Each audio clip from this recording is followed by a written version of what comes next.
గ్రామ పంచాయతీ ఎన్నికలకు సంబంధించి ప్రెజెంట్ మనం కురంపల్లి గ్రామంలో అయితే ఉన్నాము. కురంపల్లి గ్రామానికి సంబంధించి కాంగ్రెస్ పార్టీ అభ్యర్థిగా ఓర్సు పెంటయ్య గారు పోటీ చేస్తూ ఉన్నారు. ఆయనతో మాట్లాడించే ప్రయత్నం అయితే చేద్దాం. సార్, నేను విన్నది ఏంటంటే లాస్ట్ 2013 అప్పుడు కూడా మీరే సర్పంచ్గా ఉన్నట్లు కూడా సమాచారం తెలుస్తుంది. ఊర్లో కూడా ప్రజలందరూ అదే విషయం తెలుపుతూ ఉన్నారు. ఇప్పుడు పోటీ చేస్తూ ఉన్నారు మళ్ళీ. ఇప్పుడు ప్రజల నుండి ఎటువంటి స్పందన మీకు వస్తుంది? నమస్తే మేడం. గత 2013లో నేను సర్పంచ్గా చేశాను.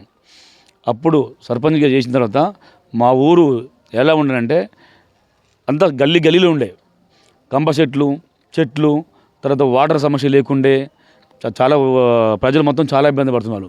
నేను సర్పంచ్ ఎమ్మటే ఇమ్మీడియట్గా ఆ కంప చెట్లు తొలగించి మొత్తం గ్రావెల్ పోసి ప్రతి గల్లీ సీసీ రోడ్లు వేసాను, డ్రైన్లు కట్టేశాను. అదే కాకుండా పక్క ఊరికి ఒక 3 కిలోమీటర్ ఉంటుంది రేగట్ట అని, ఒక మధ్యలో వాగు ఉంటుంది.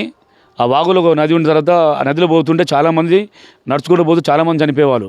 అప్పుడు వీళ్ళందరూ బాధ చూడలేక కోమటిరెడ్డి గారికి దృష్టి తీసుకెళ్తే అప్పుడు నా బాధ చూడలేక 7,50,00,000 బ్రిడ్జి శాంక్షన్ చేయించాడు.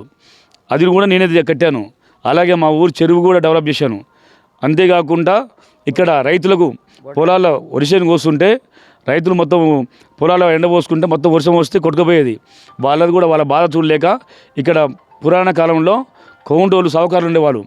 100 సంవత్సరాల క్రితం ఒక 5 ఎకరాల ల్యాండ్ ఉండి ఇక్కడ అందరు కబ్జా పెట్టిరు. వాళ్ళందరూ కబ్జాదారులను బయట పంపించి రైతులకు మార్కెట్ కట్టించాను. అదే కాకుండా బొడ్రాయి పండుగ, దేవాలయ టెంపుల్, ప్రజలకి చనిపోయిన వాళ్ళకు పెళ్లిళ్ళు చేసుకున్న వాళ్ళకి బీదోళ్ళకి నా సహాయ శక్తుల 5,000 10,000 సాయం చేస్తున్నాను. ఎన్నో చెప్పుకుంటూ పోతే చాలా ఉన్నాయి. ఇప్పుడు మళ్ళీ మా ప్రజలు ఏమంటున్నారంటే అప్పుడు సర్పంచ్ చేసినాం, డెవలప్ అయిపోయింది. గత 5 ఏళ్ల క్రితం టీఆర్ఎస్ ప్రభుత్వం వచ్చింది. అప్పటికి నా డెవలప్మెంట్కు వాళ్ళ డెవలప్మెంట్ ఏం లేదు. అందుకే మళ్ళీ మా ప్రజలు ఏమిస్తారంటే ఇప్పుడు వచ్చినాయి కదా, బీసీకి వచ్చింది కాబట్టి నువ్వు కంపల్సరీ ఉండాలి సార్, నీకు కంపల్సరీగా సర్పంచ్ గెలిపిస్తాను అని మద్దతు ఇచ్చారు. అందుకే ఇప్పుడు కూడా మా ప్రజలకు ఏం చెప్తున్నంటే ఇంకొక బ్యాలెన్స్ వర్క్లు ఉన్నాయి, కొంత విద్యుత్ అవసరం ఉంటుంది, సీసీ రోడ్లు అవసరం ఉంటుంది, డ్రైనేజీలు అవసరం ఉంటుంది. ఇవన్నీ ఏం లేకుండా ప్రతి గల్లీ సీసీ రోడ్లు, డ్రైనేజీలు, తర్వాత పచ్చదనం, మా తర్వాత విద్యారంగాలకి సహకరించడం, టెంపుల్స్కి ఏమైనా సహకరించడం, ఏమున్నా 100కి 100% మా కోమటిరెడ్డి వెంకరెడ్డి నిధులతో తీసుకొచ్చి నాకు మన స్నేహబంధం ఎక్కువ మా కోమటిరెడ్డిని, మంత్రి గారిని, ఆయన నిధులు తీసుకొచ్చి మా ఊరు చాలా డెవలప్ చేస్తాను. ఇప్పుడు ప్రస్తుతం మీరు జనాల్లోకి వెళ్తే అంటే ఇంతకు ముందుకు బీఆర్ఎస్ ప్రభుత్వం ఉంది మనకి, ఇప్పుడు కొత్తగా కాంగ్రెస్ ప్రభుత్వం వచ్చింది. అప్పటికి ఇప్పటికీ ఏం తేడాలు ఉన్నాయి ఊర్లలో? ఇప్పుడు మీ ఊర్లో అప్పుడు గత బీఆర్ఎస్ ప్రభుత్వంలో చాలా వాగ్దానాలు ఇచ్చారు. అవి ఏం చేయలేదు. వాళ్ళు మాటలతో తప్ప కోటలు పెట్టి కానీ ఏం పనులు జరగలేదు. ఇక్కడ కానీ రాష్ట్రంలో కానీ అన్నీ ఏం చేశారంటే మొత్తం పీజీలుకే అదన్నారు, లేకపోతే పిల్లలకి స్కూల్ ఫ్రీ అన్నారు, ఎన్నో చేస్తున్నారు. కాంట్రాక్ట్లు అన్నారు, కాంట్రాక్ట్లకు డబ్బులు ఇవ్వలేదు. తర్వాత గవర్నమెంట్ రిటైర్మెంట్ అయితే వాళ్ళ డబ్బులు ఇవ్వలేదు. నేషనల్ మేరీ కాంట్రాక్ట్లు అయితే సర్వహాంగం అయిపోయారు. దాదాపు ఇంచుమించు 3 లక్షల కోట్లు అప్పు పెట్టారు. తర్వాత మన తెలంగాణ కూడా ఒక 8 లక్షల కోట్లు అట్లా అప్పు చేశారు. అప్పులు చేసి కుప్ప చేశారు, కానీ ఏం డెవలప్ ఏం చేయలేదు తెలంగాణ ప్రభుత్వం. ఇప్పుడు మా కాంగ్రెస్ ప్రభుత్వం వచ్చిన తర్వాత ఉచిత గ్యాస్ ఇచ్చాము, 4 లక్షల మందికి రేషన్ కార్డు ఇచ్చాము, తర్వాత కరెంటు ఫ్రీ ఇచ్చాము, రేషన్ కార్డులు ఇచ్చాము, ఇందిరమ్మ ఇల్లులు ప్రతి విలేజ్కి 50 ఇల్లు ఇచ్చాము. ఇదే కాకుండా తర్వాత విద్యారంగం వల్ల మా రేవంత్ రెడ్డి చాలా ఫాస్ట్గా అందరికీ పిల్లల్ని చదువు బాగా చెప్తున్నాడు. ఇవన్నీ మా రేవంత్ రెడ్డి పరిపాలనలో చాలా కాంగ్రెస్ ప్రభుత్వంలో మంచి జరుగుతున్నాయి. మీది ఏ గుర్తు? ప్రజలకి మీరేం అభ్యర్థించాలనుకుంటున్నారు? ఇప్పుడు కాంగ్రెస్ నాది పార్టీ, కానీ ఉంగరం గుర్తు వచ్చింది నాకు.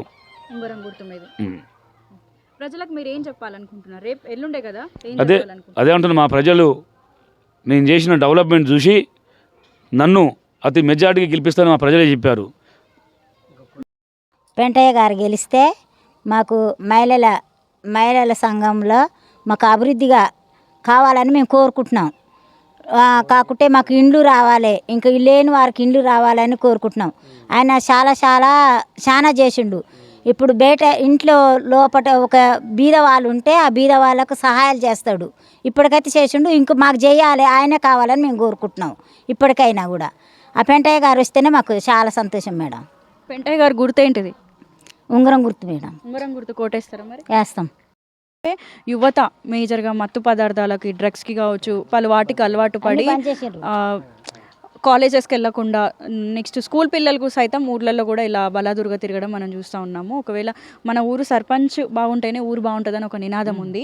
మీరు ఇప్పుడు ఏం చెప్పాలనుకుంటున్నారు దానికి సంబంధించి? మన పెంటయ్య గారు యూత్ తరపున చాలా అంటే ఎంకరేజ్మెంట్గా ఉంటారు. మన క్రీడారంగం కానీ లేకపోతే విద్యారంగం కానీ ఎంకరేజ్మెంట్ చేస్తూ ఉంటారు. మన పెంటయ్య గారు చేస్తూ ఉంటారు. ఇప్పుడు యూత్ కోరుకునేది కూడా మా పెంటయ్య గారిని గెలిపించుకోవాలి, మా కన్న ఏదైనా చేస్తాడని మాకు నమ్మకం ఉందన్నట్టు. మనం చూస్తున్నట్లయితే కురంపల్లి గ్రామంలో అందరూ ప్రజలు ఏకతాటిపై నిలిచి ఉంగరం గుర్తుపై ఓటు వేసి కాంగ్రెస్ అభ్యర్థి పెంటయ్య గారిని గెలిపిస్తామని కూడా చెప్తున్నారు. మరిన్ని అప్డేట్స్ కోసం చూస్తూనే ఉండండి ఎస్పీబీ న్యూస్.